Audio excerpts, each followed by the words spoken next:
ক্ষতবিক্ষত শরীর, রক্ত ঝরছে আল্লাহর নবীর গা থেকে। আহারে, আমি সেই জায়গাও দেখেছি, তায়েফের সেই জায়গাটাও দেখেছি যেখানে রাসূলুল্লাহ বেহুশ হয়ে পড়েছিলেন, সব থেকে বেশি রক্ত পড়েছে। রাসূলুল্লাহ যখন হুঁশ আসতেন, বেহুশ হয়ে গেছিলেন, ফেরেশতারা দাঁড়ায় কাঁদতেছে আর বলছে, ইয়া রাসূলুল্লাহ, আপনার এই করুণ অবস্থা দেখে আকাশের ফেরেশতারা কাঁদতেছে, আমি সহ্য করতে পারছি না। জিবরাইল বলছেন, আমি হুকুম চাই, আপনি আমাকে হুকুম দেন, দুটা পাহাড় মিলায় দিয়া সব কাফের পিছে শেষ করে দিই। আল্লাহর নবী বলেন, জিবরাইল, আমি যদি হুকুম করি, আমার হুকুমে যদি দুই পাহাড় দিয়া মানবগুলিকে সব যদি পিছে মেরে ফেলে দাও, একটা কাফেরও যদি না বাঁচে, তাহলে কার কানে আমি পৌঁছাবো লা ইলাহা ইল্লাল্লাহু মুহাম্মাদুর রাসূলুল্লাহ। নবী করিম সাল্লাল্লাহু আলাইহি সাল্লাম বসে আছেন, গা দিয়ে রক্ত ঝরছে। এই অবস্থা দেখে তায়েফের এক লোক দৌড়াইয়া তার বাগানে চলে গেল, আঙ্গুর বাগান, বুখারীর হাদিস। আঙ্গুর বাগান থেকে এক গ্লাস আঙ্গুরের রস নিয়ে এসে রাসূলের হাতে দিলেন। 3 দিনের না খাওয়া রাসূল, 3 দিন ক্ষুধার্ত, তৃষ্ণার্ত, ক্ষতবিক্ষত, চচ্চরিত, নিষ্পেষিত, নির্যাতিত। এক গ্লাস শরবত হাতে পেয়ে বিসমিল্লাহ বলে শরবতটা পান করলেন। জিজ্ঞেস করলেন, তোমার নাম না আত্তাস? তিনি বললেন, হ্যাঁ, আমার নাম আত্তাস। তোমার বাড়ি হযরত ইউনূস আলাইহিস সালামের গ্রামে? তিনি বললেন, হ্যাঁ। তো আপনি কি করে জানলেন আমার নাম আত্তাস আর আমার বাড়ি ইউনূস আলাইহিস সালামের গ্রামে? নবী করিম সাল্লাল্লাহু আলাইহি সাল্লাম বললেন, আত্তাস, ইউনূস আলাইহিস সালাম নবী আর আমিও নবী, এক নবীর খবর আরেক নবীর কাছে থাকে। এক গ্লাস শরবত পান করে দুহাত উঁচু করলেন। নবীর চোখ থেকে দরদর করে পানি পড়ছে।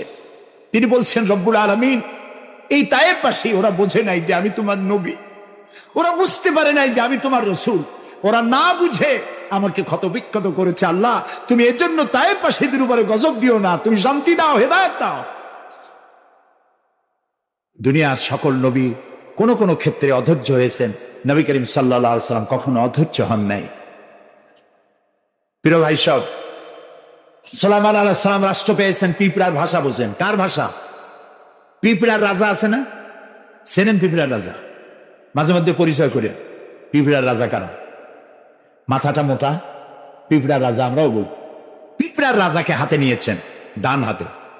সূরা আন-নামলে আল্লাহ তাআলা বলছেন, পিঁপড়া কথা বলতেছে, পিঁপড়া বলছে তার দলবলকে, সুলাইমান আলাইহিস সালাম আসতেছে তার সৈন্য সামন্ত নিয়ে, পায়ের তলায় পিষ্টয়ে মরে যাবি, সব করতে লুকা। তিনি পিঁপড়া হাতে নিয়ে কথা বলতেছিলেন পিঁপড়ার সাথে। সুলাইমান আলাইহিস সালাম কথা বলছেন পিঁপড়ার সাথে। এখন পিঁপড়ার ভাষা আমি বুঝি, এতে একটা অহংবোধ সৃষ্টি হতে পারে। পিঁপড়ারও ভাষা আমি বুঝি। নবুয়তের শান দেখুন, পিঁপড়ার ভাষা বুঝতেছেন, সেখানে তিনি বিনয়ী হয়ে গেলেন আল্লাহর সামনে। তিনি বললেন, রব্বি আউজি'নি আন আশকুরা নি'মাতাকা আল্লাতী আন'আমতা আলাইয়া ওয়া আলা ওয়ালিদাইয়া। আয় আল্লাহ তাআলা, তুমি আমাকে ওই পরিমাণ শুকর আদায় করার তৌফিক দাও আমাকে, যে পরিমাণ নিয়ামত তুমি আমাকে দান করেছো। ওয়া আলা ওয়ালিদাইয়া, এবং আমার মা বাবার প্রতি যতটা নিয়ামত তুমি আমাকে দিয়েছো। ওয়ান আমালা সালিহান তারদাহু, আর আমাকে এমন আমল করার তৌফিক দাও যাতে তুমি খুশি হও। ওয়াদখিলনি বিরাহমাতিকা ফি ইবাদিকা সালিহিন, আর আল্লাহ আমাকে ইবাদে সালেহের মধ্যে শামিল করে দাও। সুবহানাল্লাহ। প্রিয় ভাই সব, আমার মূল বক্তব্য ছিল, এই সব সচ্চরিত্রবান সুপার কোয়ালিটির মানুষ আল্লাহর নবীরা মার খেলেন কেন? শুধুমাত্র দাঁত মাজা, সুরমা লাগান, দাড়ি লাগান। আমি যদি আপনাদের বলি সবাই দাড়ি রাখবেন, আপনারা কি আমার মারতে আসবেন? কেন মারবে? আমি তো খারাপ কথা কিছু বলিনি, এই জন্য মারামারি হয় না। মারটা হইল কেন? মার হয়েছে এই কারণে, নবীরা বলেছেন লা ইলাহা ইল্লাল্লাহ, আল্লাহ ছাড়া কোনো ইলাহা নাই, আইনদাতা নাই, বিধানদাতা নাই, একমাত্র আইনদাতা তিনি। এখন আল্লাহর আইনটা কি সেটা আমাদেরকে বুঝতে হবে, সেটার দিকে আমি আগাচ্ছি ইনশাআল্লাহ। নবী করিম সাল্লাল্লাহু আলাইহি ওয়াসাল্লাম যখন এই কালিমার দাওয়াত দিলেন, মার শুরু হয়ে গেল। যারা এতদিন বলছিল আল আমিন, কি বলছিল রাসূলকে? আল আমিন, তারাই এখন নবী করিম সাল্লাল্লাহু আলাইহি ওয়াসাল্লামকে পাগল বলা শুরু করলো। রাসূলকে পাগল বলা হলে আঘাত লাগে কার গায়ে? আঘাত লাগে কোথায়? আল্লাহর গায়ে বলা যাবে না, আল্লাহর অস্তিত্বে আঘাত লাগে। আল্লাহ রাব্বুল আলামিন এই কাফেরদের অপবাদের জবাবে আল্লাহ তাআলা প্রতিবাদ করলেন। তিনি বললেন, ওয়ামা সাহিবুকুম বিমাজনুন, তোমাদের সাথী পাগল নয়, তোমাদের সাথী বললেন আল্লাহ তাআলা। কেন? তোমরা তো এই লোককে হতে দেখেছো, তার শৈশব, কৈশোর, যৌবন, আর এই বয়স পর্যন্ত তোমরা তাকে চোখের সামনে দেখেছো। পাগলামির কি দেখলে তোমরা তার ভেতরে? কেন পাগল বলো? তিনি পাগল নন, তিনি শায়ের নন, তিনি জাদুকর নন, তিনি গণক নন, তিনি আমার নবী। প্রিয় ভাই সব, মুসলমানেরা মার খাচ্ছে, পালিয়ে বেড়াচ্ছে। বুখারী শরীফে এসেছে ওয়ান খাব্বাব বিন আরিত রাদিয়াল্লাহু তাআলা আনহু আন্নাহু قال شكونا إلى رسول الله صلى الله عليه وسلم وهو متوسد بردة له في ظل الكعبة। হযরতে খাব্বাব বলেন, আমরা অত্যাচারিত হয়ে একদিন নবী করিম সাল্লাল্লাহু আলাইহি ওয়াসাল্লামের কাছে গেলাম, যে দেখতে পেলাম তিনি কাবা শরীফের ছায়ায় চাদর মুড়ি দিয়ে আরাম ফরমাচ্ছেন। আমরা কাছে গিয়ে বললাম, আলা তাদউ লানা আলা তাস্তানসিরু লানা ইয়া রাসূলুল্লাহ, হে রাসূল। মাইর খাইতে খাইতে আমরা শেষ হয়ে গেলাম। আমাদের মুসলমানদের উপরে আগুন চাপা দেওয়া হচ্ছে, পাথর চাপা দেওয়া হচ্ছে, বেলালকে উটের পায়ের রশিতে বেঁধে উট তাড়ানো হচ্ছে। ক্ষুধার জ্বালায় শেষ হয়ে গেলাম, ঘুমাইতে দেয় না, মাইরে অস্থির হয়ে গেলাম। হে রাসূল, আপনি কি আল্লাহর কাছে আমাদের জন্য দোয়া করবেন না? আপনি কি আমাদের জন্য আল্লাহর কাছে সাহায্য প্রার্থনা করবেন না? বুখারীর হাদিস। রাসূলুল্লাহ উঠে বসলেন, বললেন, ও খাব্বাব, তোমাদের আগে এই পৃথিবীতে যারা এসেছিলেন, সেই সমাজের সমাজপতিরা কলেমার দাওয়াত দেওয়ার অপরাধে তাদেরকে ধরতো। ফায়ুখাজুর রাজুলু ফায়ুহফারু লাহু ফিল আরদ, তারা তাদেরকে ধরতো আর তাদের জন্য গর্ত খনন করত। ফায়ুজালু ফিহা, এরপরে সেই গর্তের ভিতরে তাকে কোমর পর্যন্ত গেড়ে দিত। সুম্মা ইউতা বিল মানশার, এরপরে করাত আনা হতো। ফায়ুদাউ আলা রাসিহি, এরপরে করাত তার মাথার উপরে রাখা হতো। ফায়ুজালু নিসফাইন, এরপরে করাত দিয়ে চিরে জীবন্ত মানুষকে দুই টুকরা করে ফেলে দেওয়া হতো। মা ইয়াসুদ্দুহু যালিকা আন দীনি, এত বড় অত্যাচারের পরেও সে যুগের একজন মুসলমানকে আল্লাহর দ্বীনের পথ থেকে এক চুলও তারা সরাতে পারে নাই। রাসূলুল্লাহ বলছেন, ওয়াল্লাহি ওয়াল্লাহি, ও খাব্বাব, আমি আল্লাহর নামে কসম করছি। কে বলছেন? রাসূলুল্লাহ কসম করছেন, আমি আল্লাহর নামে শপথ করছি, লা ইউতাম্মান্নাল্লাহু হাদাল আমরা হাত্তা ইয়াসিরুর রাকিবু মিন সানা ইলা হাদরামাউত। সেদিন বেশি দূরে নয়, যেদিন ইয়েমেনের রাজধানী সানা থেকে সুন্দরী যুবতী নারীরা তাদের যৌবনের পসরা নিয়ে, সওদাগারেরা তাদের সম্পদ নিয়ে সানা থেকে রওনা করে সহস্র মাইল পাড়ি দিয়ে সৌদি আরবের হাজরামাউত পর্যন্ত পৌঁছে যাবে, রাত এবং দিনে পায়ে হেঁটে। লা ইয়াখাফু ইল্লাল্লাহ, আল্লাহ ছাড়া কোনো ভয় তাদের অন্তঃকরণে থাকবে না। তবে হ্যাঁ, এটা ঠিক, লা ইয়াখাফু ইল্লাল্লাহ যদি বলা হয় আর কিছু না বলা হয়, তাহলে তো বোঝা যাবে যে বাঘ এবং সিংহরও ভয় থাকবে না। নবীর কথায় কোনো ফাঁক থাকে না, আল্লাহর কথাও ফাঁক থাকে না, নবীর কথাও ফাঁক থাকে না। একজন ইলেম কালাম কম যখন ওয়াজ করতে যাইতো, লক্ষ্য করতো যে সেখানে কোনো আলেম আছে নাকি। আলেম থাকলে অল্প কথা বলে শেষ করে দিত। তা আলেম আছে কিনা এটা পরীক্ষা করার জন্য বলছে যে, ভাইরা, আমি আজকে একটা পাতা আর ওয়াজ করব, একটা পাতা, এবং তার ব্যাখ্যা এবং বিশ্লেষণ আমি আপনাদের সামনে আলোচনা করতে চাই। জনগণ বলে, আমরাও শুনতেই চাই, বলুন পাতার ব্যাখ্যা কি। তিনি বলছেন, এমন একটি পাতা, এটি যদি মাটিতে পড়ে বাঘ হয়ে যায়, আর যদি পানিতে পড়ে কুমির হয়ে যায়। একজন দাঁড়ায় বলল, হুজুর, বুঝলাম এ পাতার ফজিলত এমন, মাটিতে পড়লে বাঘ হয়, পানিতে পড়লে কুমির হয়, কিন্তু পাতাটি যদি অর্ধেক মাটিতে অর্ধেক পানিতে পড়ে তাহলে কি হবে? উনি বুঝলেন যে এখানে তো আলেম আছে, কাজী আমার ওয়াজ এখানে শেষ করি। ও আখির দাওয়ানা আলহামদুলিল্লাহি রাব্বিল আলামিন। কথার মধ্যে ফাঁক থাকলে এরকম হয়, কিন্তু আল্লাহর কথা, নবীর কথায় কোনো ফাঁক নাই। লা ইয়াখাফু ইল্লাল্লাহ, আল্লাহ ছাড়া কোনো ভয় থাকবে না। কিন্তু গরু ছাগল ভেড়া নিয়ে যাইতে গেলে যদি জঙ্গলের বাঘ আক্রমণ করে, সে ভয় কি থাকবে না? আল্লাহ রসুল ব্যাখ্যায় বলছেন লা ইয়াখাফু ইল্লাল্লাহ আবে যেও আলা গানামি, তবে তোমার ঘোড়া, তোমার সাথের ভেড়া, ছাগল, পশু যদি থাকে তো তার উপরে বাঘের আক্রমণ এ ভয় থাকতে পারে, কিন্তু সম্পদ হরণ, সতীত্ব হরণ, জীবন হরণের কোনো ভয় থাকবে না, এমন সমাজ কায়েম হবে। লা ইয়াখাফু ইল্লাল্লাহ ওয়ালাকিন্নাকুম তাস্তাজিলুন, তবে তোমরা খুব তাড়াহুড়ো করছো, একটু সহ্য করো, একটু ধৈর্য ধরো। নবী করিম সাল্লাল্লাহু আলাইহি সাল্লাম একটি সুন্দর সমাজ উপহার দিলে। আমি ইতিহাস থেকে আপনাকে শোনাতে চাই, রাসূলুল্লাহ ইন্তেকাল করেছেন, ঐতিহাসিকরা লিখছেন মদিনার এক যুবতী নারী কি সমাজ কায়েম করে গেল শোনেন। রাসূলুল্লাহ ইন্তেকাল করেছেন, ঐতিহাসিকরা লিখছেন সেই সমাজের একটি যুবতী নারী মদিনা থেকে কোন এক আত্মীয়র বাড়ি বেড়াতে রওনা করেছে। যেতে যেতে আত্মীয়র বাড়ি পৌঁছবার আগেই সন্ধ্যা হয়ে গেল। মনে মনে ভাবলো, এখন যদি আমি কোনো পরপুরুষের সামনে পড়ি তাহলে তো আমার সতীত্ব যাবে, অলঙ্কার আদিও যাবে, সারা জীবনের লালিত সম্পদ নষ্ট হয়ে যাবে। খুব ভীত সন্ত্রস্ত পদে এগোচ্ছে, আর বাঘ ডাকা হরিণীর মতো তার চোখ এদিক ওদিক তাকাচ্ছে আর হাঁটতেছে। হঠাৎ দেখে দূর থেকে তার দিকেই এগিয়ে আসছে এক যৌবন ভরা এক যুবক। যুবককে কাছে আসতে দেখে যুবতী নিজের লালিত সম্পদ, সতীত্ব আর অলঙ্কার আদি হারাবার ভয়ে মাটির উপরে বসে পড়েছে, তার রুহু গলার কাছে এসে গেছে। ঐতিহাসিকরা লিখছেন যুবকটি যুবতীর কাছে এসে দাঁড়িয়েছে। যুবতী মহিলার চোখের উপরে চোখ রেখে যুবক ছেলে বলছে, মা, আমাকে দিয়ে তোমার কোনো অনিষ্ট হবে না, তুমি কোথায় যাবে আমাকে বলো, আমি পাহারা দিয়ে তোমার গন্তব্যে পৌঁছে দেব। আমার পরিচয় শোনো, আমি মুসলমান। সুবহানাল্লাহ, রাসূলুল্লাহ এই মুসলমান বানিয়েছিলেন, এই সমাজ বানিয়েছিলেন।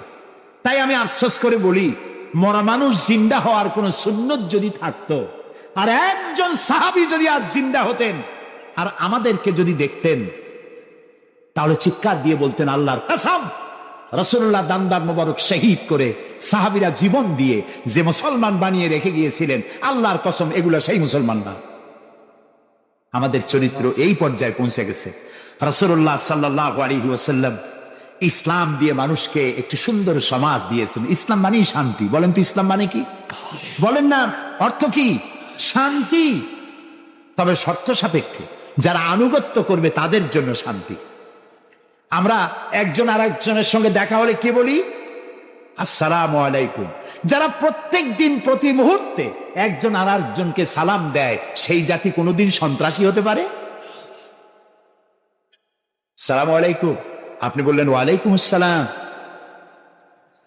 নবী করিম সাল্লাল্লাহু আলাইহি ওয়াসাল্লাম বলেছেন আফশুস সালাম ওয়া আতইমুত তুআম ওয়া সাল্লু আন-নাসু বিন-নিয়াম তাদখুলুল জান্নাতা বিস-সালাম। তিনটি কথা। কয়টি কথা শুনতেছেন আপনারা? এক নম্বর হচ্ছে সালাম বিনিময় করো বেশি করে। রাসূলুল্লাহ বলছেন, একটা গাছের এপাশে বসে দেখা হয়েছিল, সালাম দাও। গাছটা ঘুরে আসছে, লোকটা আবার সালাম দাও। আমাদের দেশে অভ্যাস নাই, সব বসেরা চায় আমার অধীনস্থ লোকেরা আমারে সালাম দিক। রাসূলুল্লাহ তার স্ত্রীকে সালাম দিতেন। এমনকি রাস্তা দিয়ে যাওয়ার সময় বাচ্চা পোলাপান খেলাধুলা করছে, তাদেরকে তিনি সালাম দিতেন। আমরা কি দেই? আমরা দেই না। হুজুররা মনে করেন মুরিদরা আমারে দেবে, মন্ত্রী মনে করে অন্যরা আমারে দেবে, এসপি মনে করে পুলিশ আমারে দেবে। কিন্তু সালাম যিনি আগে দেবেন তিনি অহংকার মুক্ত। সুবহানাল্লাহ। এবং এই সালাম অন্যরা বলে কি সুপ্রভাত, গুড মর্নিং, গুড ইভিনিং, শুভ সন্ধ্যা, শুভরাত্রি। এটার ব্যাখ্যা কি? সকালবেলায় 280 মাইল স্পিডে ঝোড়ো হাওয়া প্রবাহিত হচ্ছে, 30 ফিট উঁচু হয়ে জলোচ্ছ্বাস হচ্ছে, মানুষ মরতেছে, বাড়ির টিন উড়ে যাচ্ছে। সকালবেলা কেউ যদি যায় বলে গুড মর্নিং, থাপড়ায় দাঁত ফালাই দেবে না? বেটা, এর সাইতে ব্যাড মর্নিং তো কখনো আসে নাই। রাতের বেলায় মা মারা গেছে, তার বাড়ি গিয়ে বলছে গুড নাইট, কেমন লাগবে কোন? সুতরাং ইসলামের বিষয়টাই মোর সাইন্টিফিক। সুখে দুঃখে বিপদে আপদে সুখে শান্তিতে রাতে দিনে সকালে সন্ধ্যায় যখন দেখা হচ্ছে একজন আরেকজনকে সালাম দেয়, আসসালামু আলাইকুম। পয়সা লাগতেছে? কথা না কইলে বুঝবো কি? বিনা পয়সায় আল্লাহ তোমার উপরে শান্তি দিক, রহমত দিক। আপনি আরো বেশি করে কোন ওয়ালাইকুম আসসালাম ওয়া রাহমাতুল্লাহি ওয়া বারাকাতুহু ওয়া মাগফিরাতুহু। তারপরে কি করে? হাত দেন। কিছু কিছু লোক আছে হাত মুঠে ছোঁয়ায়, সবটা দিতে চায় না। আবার হাতটা দিয়া এরকম ঝাঁকি ঝাঁকি করে, মনে করে যত ঝাঁকি তত নেকি। এটা কিন্তু একটা পাগলামি। জি, আপনি হাত না চান কেন? ধরে রাখেন আর বলবেন ইয়াগফিরুল্লাহু লি ওয়া লাকুম। আল্লাহ তোমারও শান্তি দিক, আমারও শান্তি দিক। আল্লাহ তোমারও মাফ করুক, আমারও মাফ করুক। সুবহানাল্লাহ। সালাম দাও বেশি করে। কে বলতেছেন? আল্লাহ রাসূল। বাড়িতে যেয়ে সালাম দেবেন, বউরে সালাম দেবেন। আপনার স্ত্রী আপনার কৃতদাসী নয়, আপনার সমান অধিকার। তা আপনি সালাম দিবেন। ঘরের মধ্যে মুখ কালো করে ঢুকলেন, বউ কিছু কইল না, আপনিও কিছু কইলেন না, মনে হলো দুইজন বোবা। আপনি ঘরের মধ্যে প্রবেশ করতেছেন, আসসালামু আলাইকুম ওয়া রাহমাতুল্লাহ। গৃহবাসীরা তোমাদের উপর আল্লাহর রহমত নাজিল হোক। সুবহানাল্লাহ বলবেন না? আজকেই এই আমল করবেন। বাড়ি যাইয়ে বউরে সালাম দেবেন। তবে যারাদের কোনোদিন দেওয়ার অভ্যাস নাই তাদের একটা সমস্যা হইতে পারে। হঠাৎ করে সালাম দিলে বউ মনে করবে কপালে দুঃখ আছে বুঝি আছে। একটু বুঝাই বলে নেবেন। তবে আজকের থেকে সালাম শুরু হবে, ঠিক আছে না ভাই? আজকের থেকে শুরু হবে। বাচ্চাকে বাড়ি থেকে বিদায় করছেন, স্কুলে যাচ্ছে, মা বাবা শিখায় বাই বাই, টাটা, যাই যাই, খাই খাই। এটা কথা হইলো? বাচ্চা বিদায় হচ্ছে, বাচ্চার মাথায় হাত দিয়ে বলেন ফি আমানিল্লাহ, তোমারে আমি আল্লাহর আমানতে ছেড়ে দিলাম। সুবহানাল্লাহ। কিসের বাই বাই টাই টাই? আমরা মুসলমান, এই মুসলিম ট্র্যাডিশন, মুসলিম কালচার বাঁচায় রাখতে হবে যে কোনো মূল্যে। ছেলেদের নাম রাখতে গিয়ে মন্টু, বল্টু, সেন্টু, ডবলু, আকাশ খাতুন, বাতাস বেগম, একটা নাম হইল। আচ্ছা ভাই, আপনি লক্ষ্য করেন তো, পৃথিবীতে কোন ইতিহাস সৃষ্টিকারী মানুষ বল্টু আর মন্টু জাতীয় নাম আছে? পৃথিবীর কোন আলেম, হজরত মাওলানা বল্টু সাহেব এখন ওয়াজ করবেন? এই যে মাজার দেখতে পান, ইনি হচ্ছেন হজরত পীরে বুজুর্গ খানানে খানান সিরাজুস সালিকিন মিসবাহুল আরিফিন হজরত মাওলানা সেন্টু রহমতুল্লাহ আলাইহির মাজার আছে? এরকম নাই। আপনি নাম যত খারাপ রাখবেন, আপনার সন্তান গুন্ডা হবে, বদমাশ হবে, চাঁদাবাজ হবে, জিনাকার হবে। নাম রাখবেন মুসলমানি নাম, ভালো ভালো নাম, আরবি নাম। আলেমদের কাছে জিজ্ঞাসা করে নাম রাখবেন যে এই নামটা কি রাখবো আর নামের অর্থটা কি। আন্দাজে আবার নাম রেখেন না। কুয়েতে এয়ারপোর্টে একদিন বাংলাদেশের একজনের পাসপোর্ট দেখে পুলিশেরা হাসাহাসি করতেছে। কারণ কি? কারণ হলো পাসপোর্টধারী যিনি, তার নাম হলো জামাল মিয়া, আর পিতার নাম হলো তরিক মিয়া। জামাল শব্দের অর্থ হচ্ছে উট, আর জামাল মিমে আলেফ দিয়ে যদি হয় তাহলে হয় সৌন্দর্য। এখন জামাল মানে উট, মিয়া মানে 100, ওর নাম 100 উট।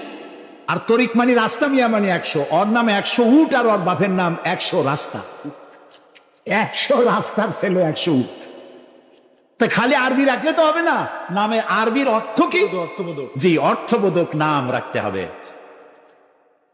তাহলে আমি বলতেছিলাম রাসূলুল্লাহর হাদিস, প্রথমে দিবেন সালাম, আফশুস সালাম ওয়া আতইমুত তাআম। গরিব মিসকিনদেরকে দাওয়াত করে খাওয়াবেন, বন্ধু বান্ধবদের দাওয়াত দিয়ে খাওয়াবেন। খাওয়া খাওয়াইতে কিন্তু মহব্বত বাড়ে, চক্ষু লজ্জার সৃষ্টি হয়।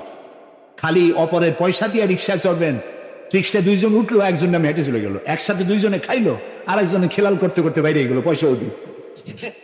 এই চালাকি এক সময় ধরা পড়ে যায়। এই জন্য মানুষকে বাড়িতে দাওয়াত দিয়ে খাওয়ানো, রাসূলুল্লাহ বলেন দাওয়াত দিয়ে খাওয়াও। তাহাদ্দু তাহাব্বু, হাদিয়া দাও, মহব্বত বাড়বে। কারো অসুখ হয়েছে, তার বাড়িতে একটু আঙ্গুর নিয়ে যাও, একটু কমলা নিয়ে যাও। তোমার শত্রু যদি হয়, চক্ষু লজ্জার সৃষ্টি হয়ে যাবে। কান্নাহু আলিয়ুন হামিম, দেখা যাবে সে চরম দুশমন ছিল, সে তোমার বন্ধু হয়ে গেছে। সুবহানাল্লাহ বলেন না? ওয়াসাল্লু আন-নাসু বিন-নিয়াম। আর 3 নম্বরে, মানুষ যখন ঘুমায় থাকে তখন তুমি নামাজ পড়ো। কোন সময়? কোন তো? ও, তাও তো আপনারা জানেন, মধ্যরাতের পরে যখন মানুষেরা ঘুমায় থাকে তখন তুমি নামাজ পড়ো। এ রাত্রে কেন? কারণ মানুষের কাছে সব থেকে বড় ভালোবাসার সত্তাকে বলে আল্লাহ, তারপরে আল্লাহ রাসূল। এখন যাকে ভালোবাসি তার সাথে তো প্রেম করতে হবে। প্রেম কি নোটিশ দেওয়া হয়? SMS করে আজকাল হয়। কিন্তু ভালোবাসা বিজ্ঞাপন দিয়ে হয় না, মাইকিং করে হয় না। ভালোবাসা হয় কিসে কন্ত? প্রেম কিসে হয়? লজ্জা করে বলতে, করছেন তো এক সময়। গভীরে, রাতে, অন্ধকারে, একাকিত্বে ভালোবাসা হয়। তো মানুষের সবচাইতে প্রিয় হচ্ছেন আল্লাহ তাআলা, প্রিয়তম। এর থেকে প্রিয় আর মুসলমানদের জন্য কেউ হইতে পারে না। দিনের কোলাহল পূর্ণ অবস্থার ভেতর দিয়ে তুমি তার সঙ্গে আবেগময় কণ্ঠে কথা বলতে পারবা না, এটা আল্লাহ তাআলা জানেন। তাই আল্লাহ তাআলা বলেছেন ওয়াজআলনান নাহারা মাশা, দিন বানাইছি রোজগার করার জন্য, কাজ করো, বসে থাকবা না। ফাইজা কুদিয়াতিস সালাত ফান্তাশিরু ফিল আরদ, নামাজ পড়া হয়ে গেছে, মসজিদে বসে থাকতে পারবা না। অভিশাপ, জোহরের নামাজে রক্ত হয়েছে, অফিস বন্ধ করে নামাজ পড়ো, জোহর পড়ো, সুন্নত পড়ো। নফল পড়তে পারবা না জোহরের সময়, তসবিহ পড়তে পারবা না, কারণ এই তসবিহ পড়ে নফল পড়ে সময় নষ্ট করে পূর্ণ বেতন নিলে বেতন হালাল হবে না। মেডিকেল নিয়ে সুস্থ মানুষ সেল্লা দিতে যাবা, পয়সা হারাম, নেক পয়সা হবে না, হালাল পয়সা কামাই দিতে হবে। সেল্লার নাম বললাম বলে তাবলিগী ভাইরা অসন্তুষ্ট হবেন না, একটা দৃষ্টান্ত দিলাম। আমি তাবলিগী ভাইদেরকে শ্রদ্ধা করি, সম্মান করি, তারাও দ্বীনের কাজ করছে। সুতরাং মসজিদের ভেতরে আপনি নামাজ পড়ে আল্লাহ তাআলা বলছেন কি শোনেন, ফরজ, ফাইজা কুদিয়াতিস সালাত ফান্তাশিরু ফিল আরদ, নামাজ পড়া হয়ে গেছে, বেরিয়ে যাও। কোথায় যাও? দুনিয়ায় যাও, হাটে যাও, বাজারে যাও, কলেজে যাও, কারখানায় যাও, আদালতে যাও, শিক্ষা প্রতিষ্ঠানে যাও, চাষ করতে যাও, যাইয়া কি করো? আবতাগু মিন ফাদলিল্লাহ, আর আমার রিজিক, আমি যে তোমারে অনুগ্রহ করেছি, রিজিক দিয়েছি, ওই রিজিক তালাশ করে আনো। সুবহানাল্লাহ। প্রিয় ভাই সব, হযরত ওমর রাদিয়াল্লাহু তাআলা আনহু মসজিদের ভিতরে দেখলেন কিছু লোক বসা, জোহরে দেখলেন, আসরে দেখলেন, মাগরিবে দেখলেন, এশায় দেখলেন। পরের দিন ফজরের সময় সেই একই জায়গায় কয়েকটা লোক, একই লোক দেখে জিজ্ঞেস করলেন তোমরা কারা? বলল নাহনু মুতাওয়াক্কিলিন, আমরা আল্লাহর উপরে ভরসা করি এবং আল্লাহর উপরে ভরসা করে এখানে জিকির আজগার করি। খাও কি? কয় যে আমাদের এই জিকির আজগার দেখে পাশের লোকেরা ভাত রাইন্দে আমাকে খাওয়ায়। রাসূলুল্লাহ বললেন তোমরা তো মুতাওয়াক্কিলুন, তোমরা তো অন্যের উপরে নির্ভরশীল, আল্লাহর উপরে তো নির্ভরশীল তোমরা নও। শোনো, আগামীকাল এই জোহরের নামাজের পর যদি তোমাদেরকে এখানে বসা দেখি, ব্যাট মেরে মসজিদ থেকে বের করে দেব। মসজিদে নির্দিষ্ট সময় নামাজ পড়তে আসবে, বাকি সময় কাজ করতে হবে মানুষের জন্য, নিজের জন্য, জনগণের জন্য, রাষ্ট্রের জন্য। এর নাম ইসলাম। এর নাম কি? ইসলাম। বাস্তবমুখী, বৈরাগ্য নয়। আপনি দিন কায়েমের জন্য, আল্লাহর বেশি জিকির আজগার করার জন্য জঙ্গলে যাবেন, লা রাহবানিয়াতা ফিল ইসলাম, ইসলামে বৈরাগ্যবাদকে সমর্থন করে না। কথা বুঝে আসছে? সুতরাং আপনি রাত্রি বেলায়, দিনের কোলাহলপূর্ণ সময় আপনি আল্লাহর সাথে প্রেম করতে সময় পাচ্ছেন না। আল্লাহ তাআলা বলছেন ওয়াজআলনাল লাইলা লিবাসা ওয়াজআলনা নাওমাকুম সুবাতা, রাত্রে বানাইছি, রাত্রিকে বানাইছি শান্তির আচ্ছাদন। সুবহানাল্লাহ বলবেন না? রাত হলো শান্তির আচ্ছাদন। তীর্যক রৌদ্রের তীব্র প্রখারকে বন্ধ করে দিয়ে রাতের একটি অন্ধকারের চাদর দিয়ে, কালো চাদর দিয়ে পৃথিবীটাকে ঢেকে দিলাম। আরেকটু শান্তির জন্য চাঁদ আর তারকার নামে কিছু ডিম লাইট জ্বালাই দিলাম। গভীর রাত্রে ওঠো, মানুষ যখন ঘুমায় তখন তুমি সেজদায় পড়ে কাঁদো।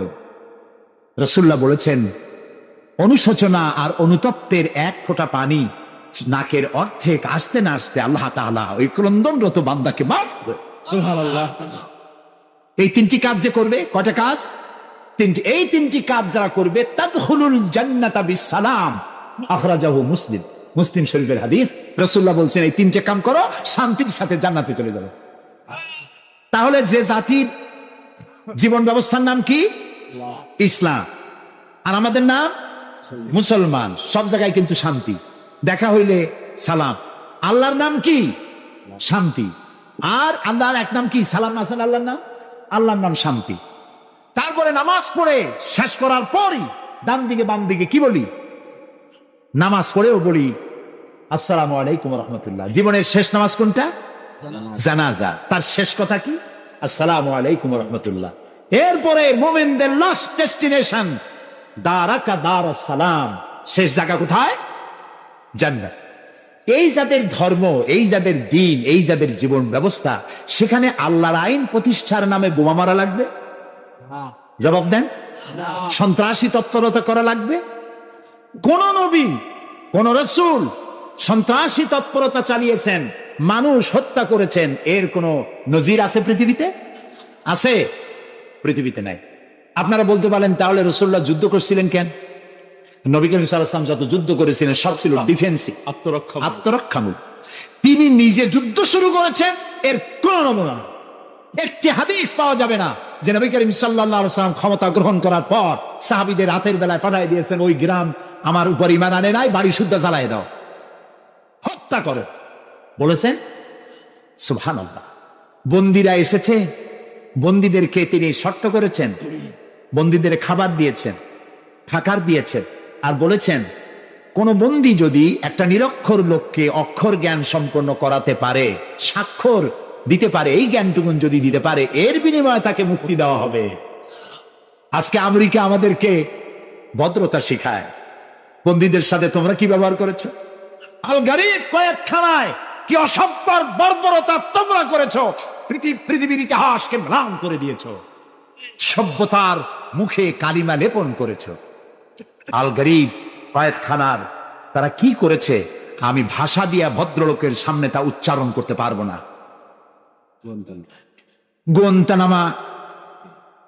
গোয়েন্তানামা বেতে, যেটা পৃথিবীর নরক বলা যায়, পৃথিবীর জাহান্নাম, মুসলমান কয়েদিদের সামনে কোরআন শরীফ খুলে কোরআনের উপরে পেশাব করেছে তারা।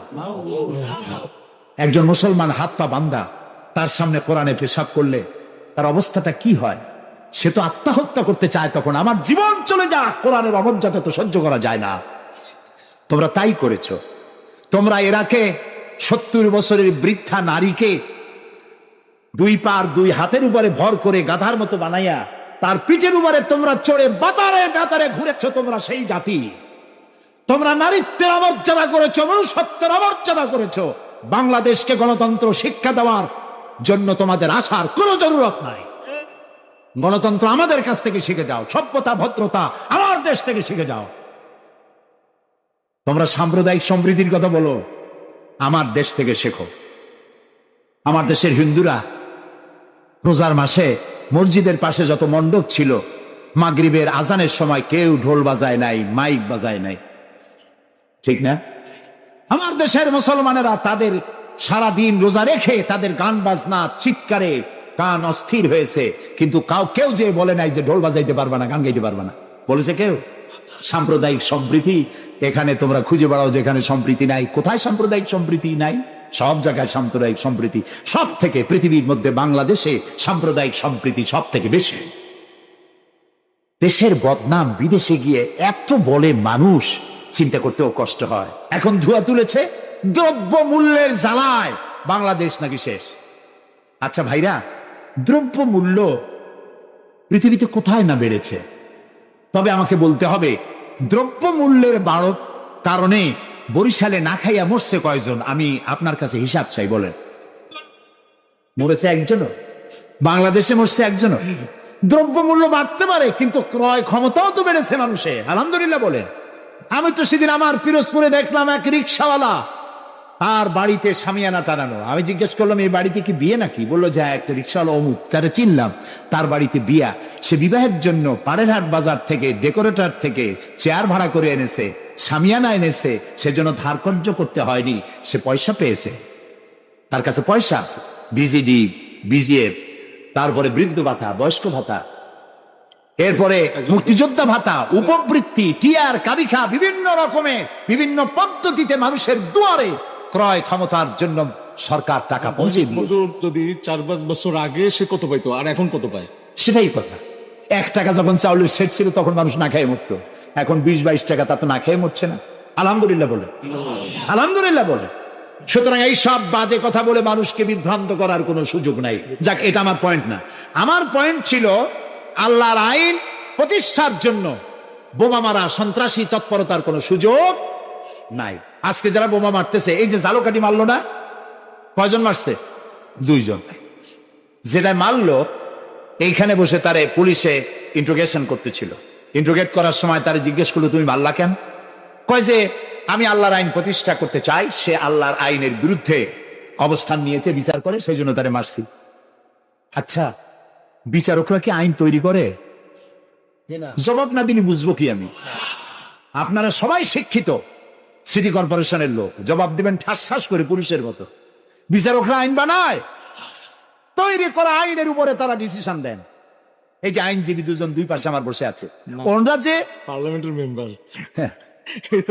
আদালতে এই জন্য এমপি কে দেখে দেয়। জি, তো এই যে দুইজন আইনজীবী বসে আছেন আমার পাশে, ওনারা প্রতিষ্ঠিত আইনের উপরে ওনারা আর্গুমেন্ট করেন। আমার দেশে যত আইন আছে, সিভিল ল যেটা, সেখানে তো ইসলামী আইন আছে, আছে না বলবেন কেন? আন্দাজে সিভিল ল এর মধ্যে আছে, ক্রিমিনাল ল এর মধ্যে কিছুটা নাই, কিন্তু সিভিল ল এর মধ্যে আছে। মুসলিম পারিবারিক আইন, এটা তো আছেই। সুতরাং বিচারক মারা, আইনজীবী মারা। এরপর বললো আচ্ছা তুমি যদি এখন মরো, কয় যে আমি তো শহীদ হয়ে যাও। আরে উল্লুক, তুমি শহীদ হবা কেমনে? তুমি তো মানুষ খুন করে আসছো, তোর তো জাহান্নামে যাওয়া লাগবে। চট্টগ্রামে যে মারলো, বোমা মারতে গিয়ে 2টা হাত গেছে, 2টা পা চলে গেছে। তারপরে তাকে হসপিটালে নেওয়া হয়েছে, পানি চাইছে, এক নার্স পানি দিয়েছে বাম হাত দিয়ে। সে কয় যে বাম হাতে পানি খাবো না। তুই মুসলমান? কয় যে নার্স বলছে আমি মুসলমান। বাম হাত দিয়ে পানি দিলা কেন? আমি তো মুসলমান, নানের দিয়ে পানি দাও। আমি শুনে পরে এক বক্তৃতা বললাম, আসছে মানুষ খুন করিয়া, ও এখন বাম হাত আর ডাইন হাত তালাশ করে। একজনের নাকি মোষ ছিল খুব বড়, আছেন এরকম কিছু মোষওয়ালা, বড় মোষ, ঠোঁট ঠোঁট ঢাকা। কিছু কবি বুদ্ধিজীবী, এরা কোন রকম বুদ্ধিজীবী হইতে চাইলে এরকম একটু মোষ বড় থাকা লাগে, চুল টুল 5-6 মাস কামায় না, এরকম একটা অবস্থা। আর মাথাটা ইন্টারন্যাশনাল এয়ারপোর্ট, চুল টুল নাই, স্টেডিয়ামের মতো, চতুর্দিকে কিছু দর্শক আছে, মাঝখানে খালি। তো এইরকমের একজন মোষওয়ালা, ঘন মোষ, এত বেশি মোষ যে টর্চ মারিয়াও বোঝা যায় না যে লোকটা হাসে না কান্দে। ওই রকম এক মোষওয়ালা লোকের মদ খাওয়ার অভ্যাস ছিল। মদের গ্লাস বাম হাতে, আর ডান হাত দিয়ে মোষগুলো উঁচু করিয়া বাম হাত দিয়ে মদ খাইতেছে বহুত কষ্ট করে। একজন জিজ্ঞেস করলো, ভাই তুমি মদ খাওয়াতে এত কষ্ট করতেছো কেন? ঢকঢক করে গিললেই তো হয়, মোষগুলো উঁচু করে নেছো। কয় যে ভাই, হযরত ওলামায়ে কেরামের মুখে শুনছি পানি টানি কিছু খাইতে গেলে মোষ লাগলে মাকরুহ হয়। ও খাইতেছে মদ, ও মানুষ খুন করে আসছে, আর ও বলতেছে যে আমি বাম হাতের পানি খাবো না। বেটা তুই জাহান্নামে যাবি। আল্লাহ তাআলা বলেছেন, ওমাই ইয়াকতুল মুমিনান মুতাআম্মিদান ফাজাযাউহু জাহান্নাম খালিদান ফিহা ওয়া গাদাবাল্লাহু আলাইহি ওয়া লানাহু ওয়া আ'আদ্দা লাহু আযাবান আযীমা। আল্লাহ তাআলা বলেছেন, যে ব্যক্তি কোনো মানুষ হত্যা করে, মুমিন হত্যা করে ইচ্ছে করে, তার একমাত্র শাস্তি হলো জাহান্নাম। কে বলতেছে? আল্লাহ তাআলা। জাহান্নাম, এবং আল্লাহ লানত, এবং চিরকাল সে জাহান্নামে থাকবে। আল্লাহ তাআলা আরো বলছেন, ওমান কাতালা নাফসান বিগাইরি নাফসিন আও ফাসাদিন ফিল আরদ ফাকান্নামা কাতালান নাস জামিআ। যদি বিচারকরা বিচারের মাধ্যমে কাউকে মৃত্যুদণ্ড না দেয়, এরকম কোন মানুষকে কেউ যদি হত্যা করে, সে একটি মানুষ হত্যা করলো না, সেজন্য বিশ্বের সমগ্র মানব গোষ্ঠীকে হত্যা করলো। একটা মানুষ হত্যা করার অপরাধ হচ্ছে বিশ্বের সব মানুষ হত্যা করার সমান। ওয়ামান আহিয়াহা, আর কেউ যদি একটি মানুষকে বেঁচে থাকার সুযোগ করে দিল, ফাকান্নামা আহিয়ান নাসা জামিয়া, সেজন্য সারা পৃথিবীর মানুষগুলিকে বেঁচে থাকার জন্য সুযোগ করে দিল।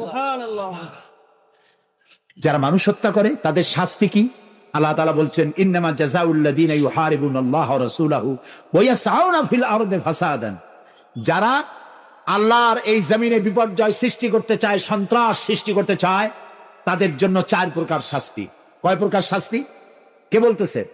যারা বোমা মারে, যারা গ্রেনেড হামলা করে, যারা মানুষ হত্যা করে, যারা শান্তিপূর্ণ সমাজের উপরে সমাজকে বিশৃঙ্খলা সৃষ্টি করতে চায়, আল্লাহ তাআলা তাদের জন্য 4 প্রকারের শাস্তি নির্ধারণ করেছেন। আইয়ুকাত্তালু, তাদেরকে হত্যা করো, আও ইউসাল্লাবু, অথবা তাদেরকে শুল দণ্ডে দিয়ে দাও, আও তুকাত্তা আইদিয়াহুম ওয়া আরজুলিহিম, অথবা তাদের ডান হাত আর বাম হাত উল্টা কেটে দাও। হয় প্রথমে ডান, পরে বাম পা, বাম হাত ডান পা, একটার উল্টা আর একটা কাটো। চতুর্থ, আও ইয়ানফাউ মিনাল আরদ, অথবা দেশ থেকে বহিষ্কার করে দাও। সুতরাং আজকে যারা সন্ত্রাসী তৎপরতা চালাচ্ছে, তাদের সাথে ইসলামের কোনো সম্পর্ক নাই। পত্রিকার মাধ্যমে এক শ্রেণীর সাংবাদিকতার মাধ্যমে এক শ্রেণীর ধর্মনিরপেক্ষ রাজনীতিবিদরা এই সমস্ত সন্ত্রাসের দোষ আলেমদের মাথায় উঠায় দিতে চেয়েছিল। আল্লাহ আমাদের রক্ষা করেছেন, আলহামদুলিল্লাহ। বাংলাদেশের সমস্ত মসজিদ, মাদ্রাসার ইমাম, শিক্ষক, আলেম, ওলামা, পীর, বুজুর্গ সব ময়দানে নেমে পড়ে প্রতিবাদ জানিয়েছে ইসলামের সাথে এর কোনো সম্পর্ক নাই, সম্পর্ক থাকতে পারে না। বিদায় হজে শুনতেছেন নবী করিম সাল্লাল্লাহু আলাইহি ওয়াসাল্লাম বক্তব্য রাখছেন। বিদায় হজে নবী করিম সাল্লাল্লাহু আলাইহি ওয়াসাল্লাম বললেন, ও সাহাবীরা, আজকের কোন দিন? তারা বললেন, আজকে 9 জিলহজ, ইয়াউমে আরাফা। এটা কি মাস? তারা বললেন, জিলহিজ্জা, এটা জিলহজ মাস।